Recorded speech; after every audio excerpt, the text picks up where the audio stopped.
Mendirikan startup berbasis teknologi dan terbukti sukses perlahan menjadi identitas entrepreneur digital di tanah air sekarang ini.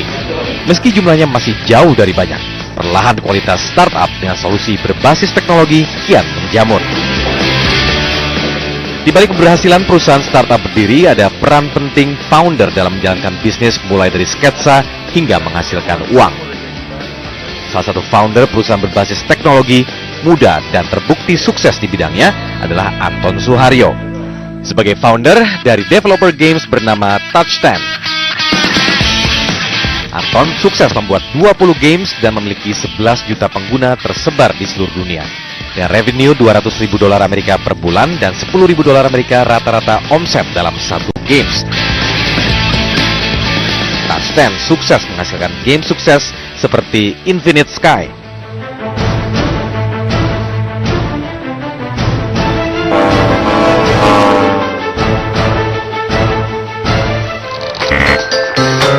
Ramen Chain,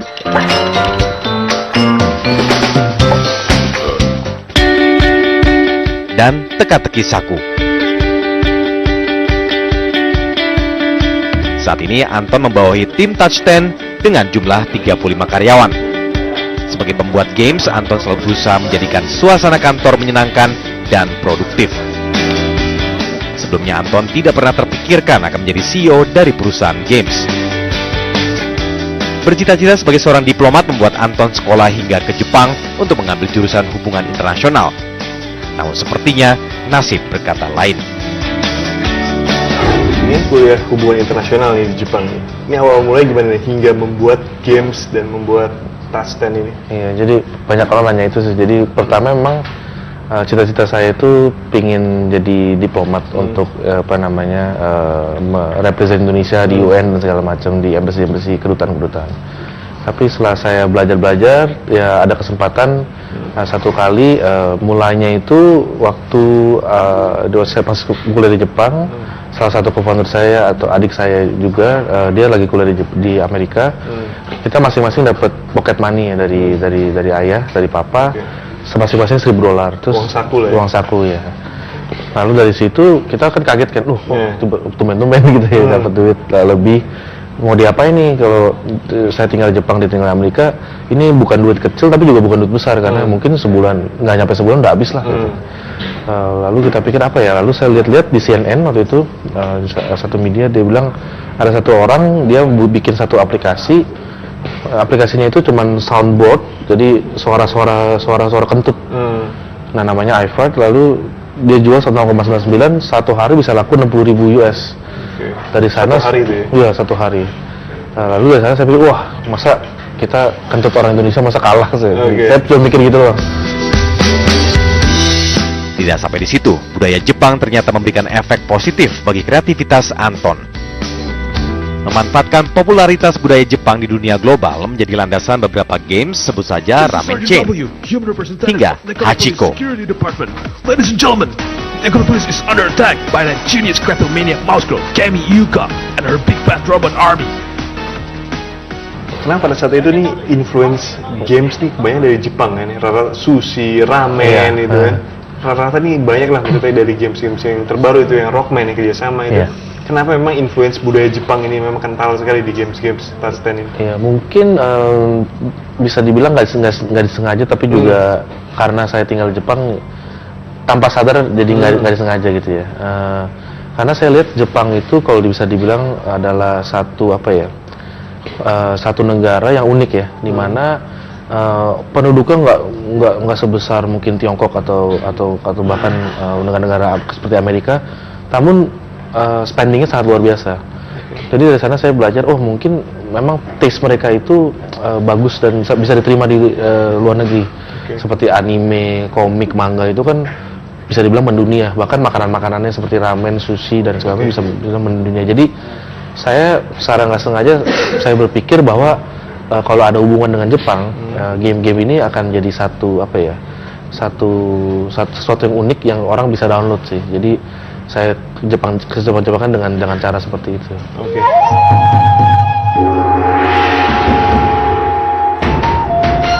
Kedekatan Anton dengan budaya Jepang membuat dirinya tertarik mendirikan bisnis toko ramen di kawasan Jakarta Pusat.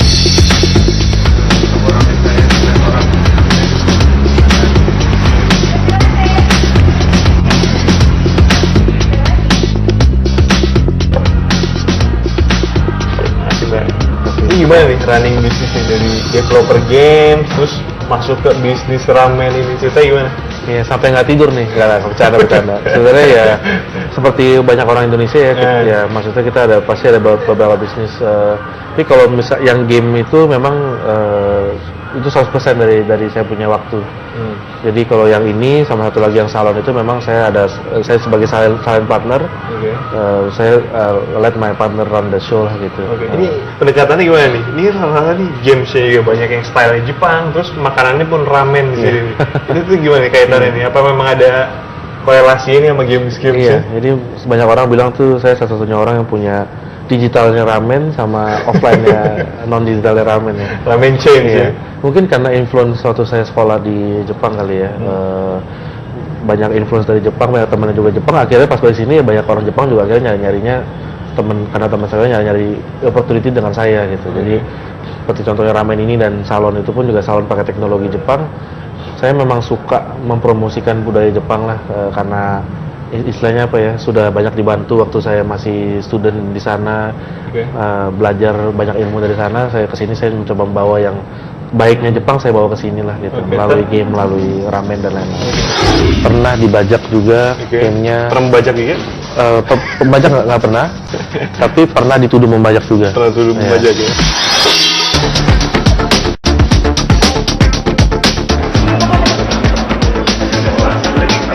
Ini enaknya nih, coba atur nih gimana jaraknya. Sebagai developer games, Anton Suharyo paham betul mengenai persaingan antar developer. Selain aliran kreativitas deras dan disiplin waktu, jadi developer games harus pintar melakukan kolaborasi. Sadar akan persaingan global, Touch 10 berhasil menggandeng sejumlah nama besar, mulai dari komposer musik game legendaris Rockman asal Jepang,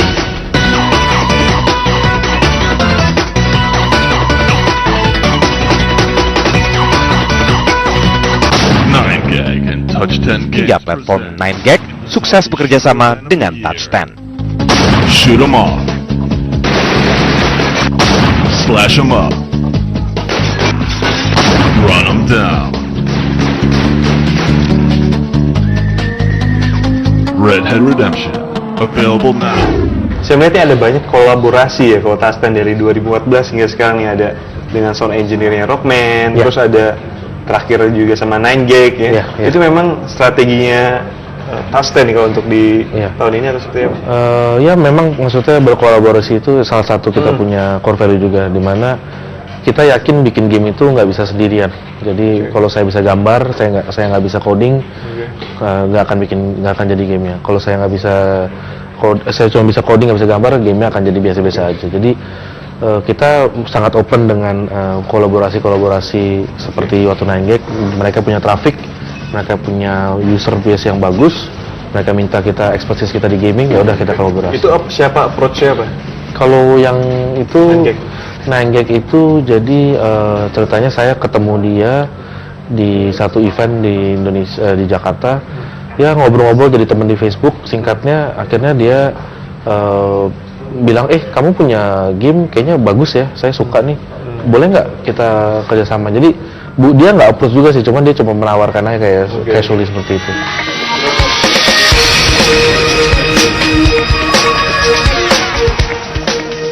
Menjadi developer games di ranah global membuat hak cipta mulai dari karakter hingga sebuah gameplay menjadi sensitif. Sushi Chain Game dari Touch 10 dituduh menjiplak developer lain. Hal ini membawa Anton berurusan dengan Apple Store terkait hak cipta.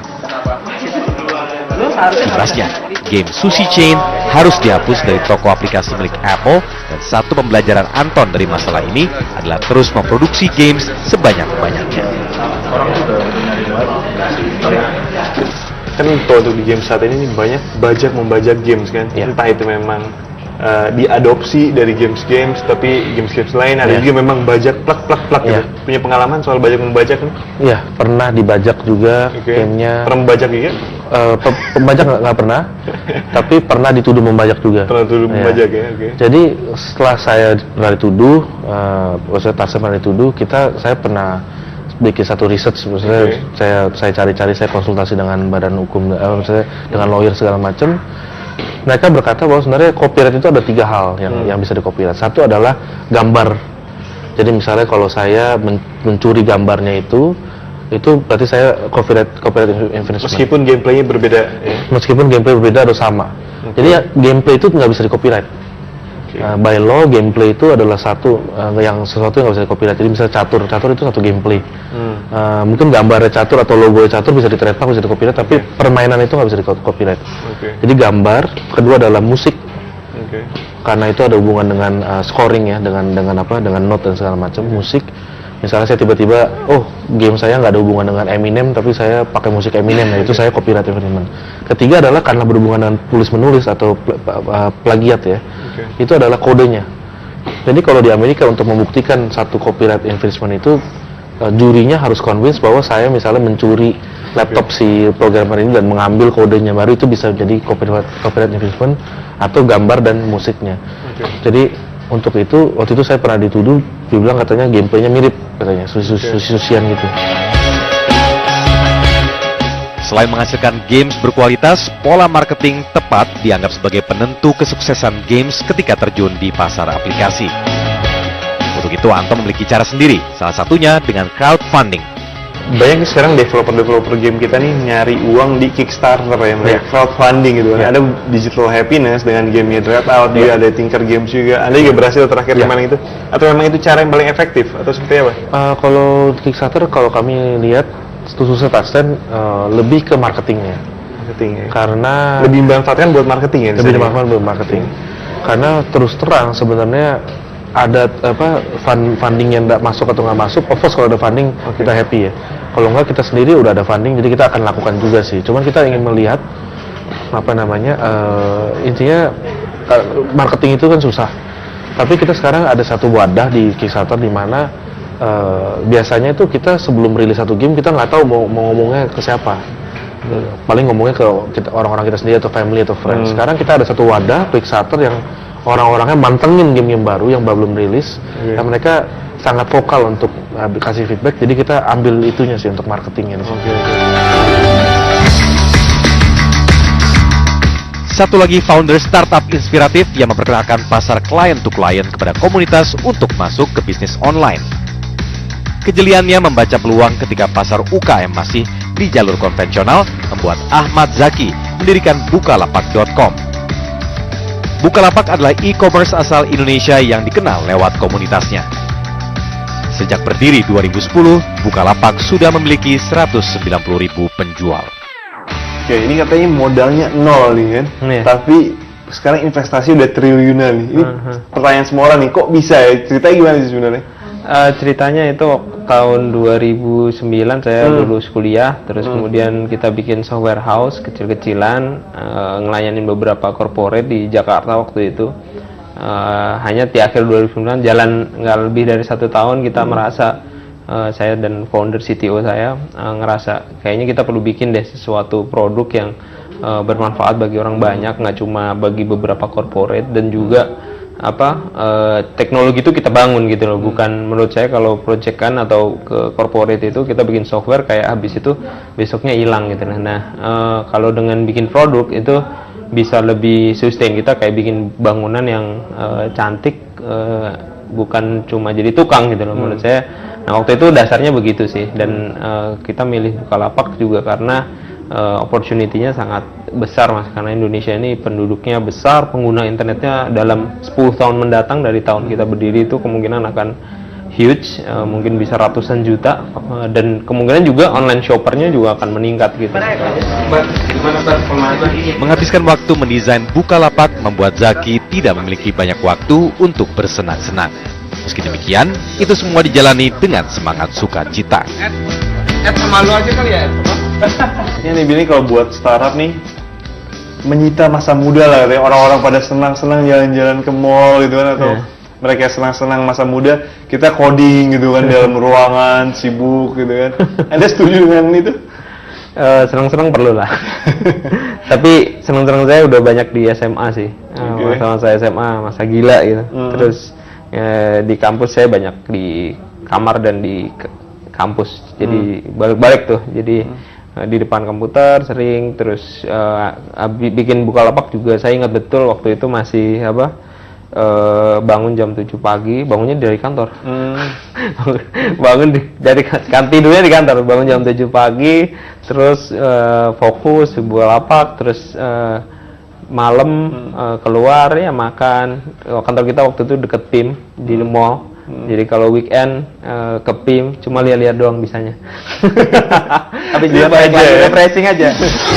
Ada masalah di Indonesia ini di mana UKM itu kalau di offline itu malah justru kegencet mas. Dalam arti mereka nggak punya akses pasar gitu. Mereka mau bayar lapak mahal. Belum preman ya gitu. Mobile ya sekarang sih lagi ngerjain analitik sih. Google Analytics. Ada ini apps lain tuh. Jadi founder salah satu perusahaan marketplace membuat Ahmad Zaki semakin paham akan permasalahan utama dari UKM. Sekali kan. Sadar akan potensi UKM kecil di Indonesia dan jauhnya mereka dari dunia online adalah salah satu landasan membuat Bukalapak. Ada masalah di Indonesia ini di mana UKM itu kalau di offline itu malah justru kegencet mas. Dalam arti mereka nggak punya akses pasar gitu. Mereka mau bayar lapak mahal. Belum preman ya gitu. Terus juga mereka mau jualan marketing nggak punya karena marketnya kan sempit juga ya kalau offline ya. Nah peluang mereka justru saya melihat online. Sulitnya akses pasar untuk bersaing dengan pemain besar mendorong UKM nekat terjun ke online. Iklim ini membuat pertumbuhan Bukalapak mulai diperhitungkan. Resmi sejak 2010, Bukalapak sukses memfasilitasi transaksi 2 miliar rupiah tiap harinya. Saat ini, Bukalapak memiliki 2 juta listing barang aktif, lebih dari 200.000 penjual terdaftar. Angka ini menarik investor seperti Gree Ventures, Batavia Incubator, dan Emtek Group. Abis kuliah tuh nggak kepikiran jadi entrepreneur kan, maksudnya pengen jadi karyawan katanya. Itu gimana sebenarnya? Iya, saya dari Sragen ya, kampung ya, jadi orang kampung. Jadi saya pikir mimpi orang kampung kan biasanya kalau orang tua titip nanti kerja di perusahaan yang besar lah gitu, terus bawa gaji besar gitu. Mimpi saya waktu itu masih ke situ, dan keluar dari kampus pun bahwa saya ada interest di entrepreneurship iya, tapi saya kepikiran nggak secepat inilah, mungkin kerja dulu di tempat lain gitu. Tapi sambil karena saya apply beberapa kerjaan di tolak gitu lah, sehingga ya saya nyambilah proyekan tadi, ngelayanin beberapa corporate, bikin software untuk mereka, dan finally ya tadi bikin Bukalapak. Ya coba-coba gitu, ternyata animonya luar biasa. Ya udah, waktu dideketin sama venture capital dari Jepang, kita juga makin yakin gitu, wah ini berarti masa depan nih, bisa loh. Dan waktu itu nilainya sangat fantastis buat kita, nggak make sense, ternyata ada loh yang mau. Sekali lagi lembu itu kan request ya, jadi harusnya sih nggak ada tugas. Rasa percaya terhadap karyawan dengan penerapan jam fleksibel membuat output positif menjadi buah manis. Sama-sama belajar dan sama-sama membuat kesalahan menjadi opsi bagi Zaki pada karyawan. Nah ini kan kalau melihat investor-investor yang masuk nih, terakhir sama Emtek ya. Iya. Biasanya kalau investor masuk nih udah mulai mengarah ke korporasi gitu kan, maksudnya udah jam segini harus masuk, jam segini pulang, harus sudah ada target kan, ORT berapa tiap bulan ini. Ini ada kekhawatiran ya budaya memang yang dulu fun, startup, sekarang memang jadi kaku gitu, jadi korporasi. Nggak pengaruh sih, saya bilang so far nggak pengaruh ya, karena Emtek masuk di Bukalapak juga minority, tidak mengubah struktur manajemen di Bukalapak. Founders masih fokus ngeran Bukalapak dan juga manajemennya juga masih sama, dan kami senang gitu loh. Emtek percaya sama founders, justru itu alasan kita memilih Emtek gitu loh.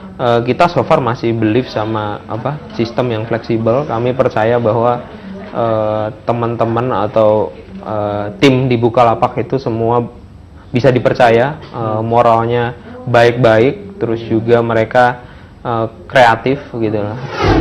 Dan Zaki itu orangnya visioner ya. Jadi waktu itu kita sama sekali belum kebayang tuh mau e-commerce tuh mau dibawa kemana, perusahaan mau dibawa kemana gitu.